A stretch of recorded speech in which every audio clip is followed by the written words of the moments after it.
When Princess Chulabhorn, the sister of Thailand's king, decided to marry her bodyguard, it became a huge scandal. Her parents, the king and queen, strongly opposed the union, but Chulabhorn refused to give up, and eventually they got married. At first, their story seemed like a fairy tale, but what happened inside that marriage would later shock an entire nation. So what did Princess Chulabhorn have to endure? Why did she eventually choose to file for divorce? And what does her life look like today? Watch the full video to find out. Don't forget to like and subscribe. Let's get started. When most people think of the Thai royal family, one name comes to mind immediately: King Maha Vajiralongkorn, known as Rama X. Over the years, his life has been associated with numerous scandals and controversies, attracting constant attention from the media and the public. But his younger sister, Chulabhorn, is often seen in a very different light. She is beloved across Thailand and is known as a woman who has dedicated much of her life to serving the Thai people. But behind this image lies a life filled with more pain and heartbreak than most people will ever know. Princess Chulabhorn was born on July 4, 1957 in Bangkok, the youngest daughter of King Bhumibol Adulyadej and Queen Sirikit. From a very young age, she faced serious health problems. She was diagnosed with congenital hemophilia, a serious blood disorder that made every injury dangerous. She also suffered from severe facial paralysis, and some of her facial muscles were beyond her control. These conditions were believed to have been caused by the close blood relationship between her parents, who were distant cousins. In addition, she had almost no friends during her childhood. Even though she was a princess, no children wanted to play with her. Despite this, Princess Chulabhorn excelled in her studies and consistently ranked at the top of her class. After graduating from Kasetsart University in 1979 with a Bachelor of Science in Organic Chemistry, with the highest honors, she continued her studies at Mahidol University, one of Thailand's most prestigious research institutions.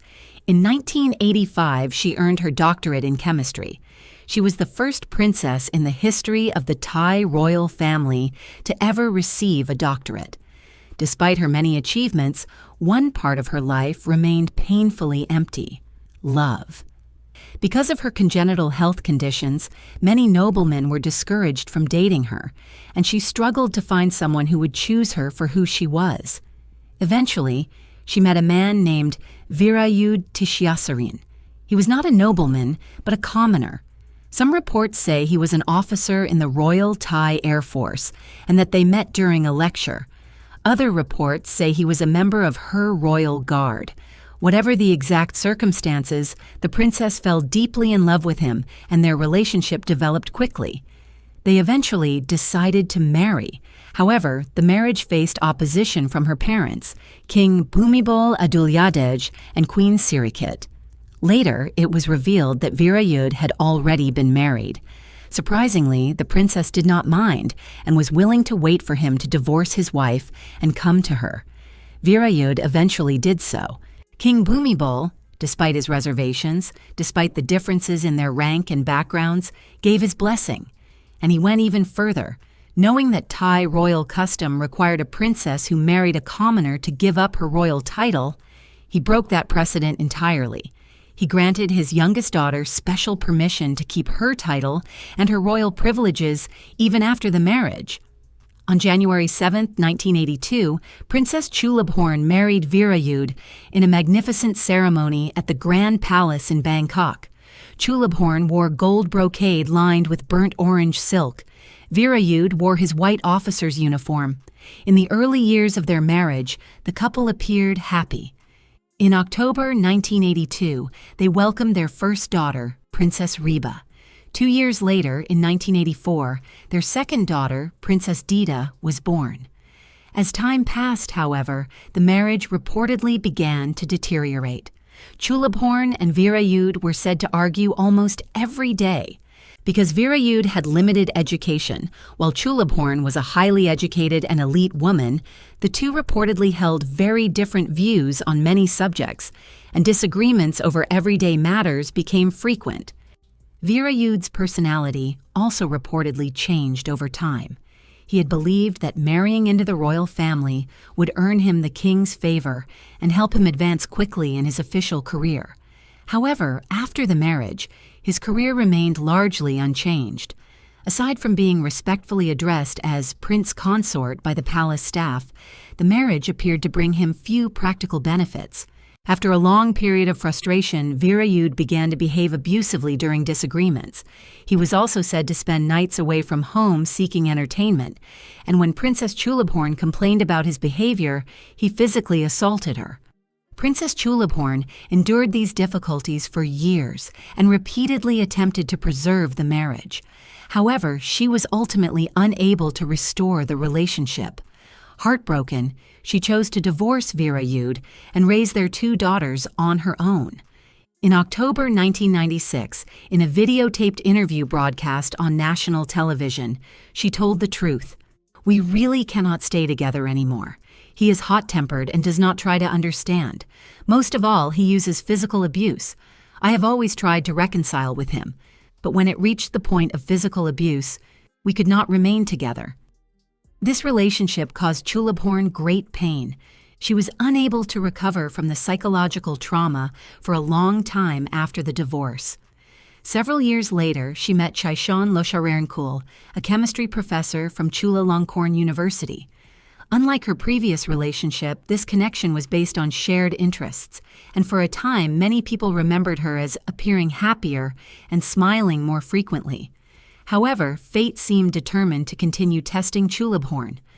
After a period of passionate romance, the professor suddenly disappeared from her life without warning. It was later revealed that he had become a monk. Despite the heartbreak she endured, Princess Chulabhorn did not allow personal pain to define the rest of her life. Instead, she devoted herself to serving the people of Thailand. She established the Chulabhorn Foundation with the goal of improving quality of life through science and technology. After recognizing the high rate of cancer in Thailand, she also helped establish a cancer research and treatment center to support medical research and improve access to care for patients. Over the years, Princess Chulabhorn has faced several serious health conditions, including systemic lupus erythematosus, an autoimmune disease that can affect many parts of the body. As her health declined, her mobility became increasingly limited. Today, at the age of 69, she relies on a wheelchair for mobility and requires assistance when walking. Despite these challenges, she has continued to visit slums and welfare homes in Thailand, donating money and supplies to people in need and offering support to countless individuals. Her work has helped many Thai people regain hope and courage in difficult circumstances. After the divorce, her former husband began a new chapter in his life. Public records indicate that he remarried in 1997 and later moved to Virginia, United States, where he operates a Thai restaurant. He is also reported to maintain a good relationship with his 2 daughters. Princess Chulabhorn's story reminds us that suffering, pain, and heartbreak do not have to define a person's entire life. What often matters most is how a person responds to those challenges and chooses to move forward. Do you agree? Share your thoughts in the comments. And that's it. If you enjoyed the video and want more like it, be sure to leave a thumbs up below in appreciation. And if you haven't already, you really want to subscribe. Subscribe to my channel and tick the bell icon so you get notified as I upload a new video every week. See you in the next video.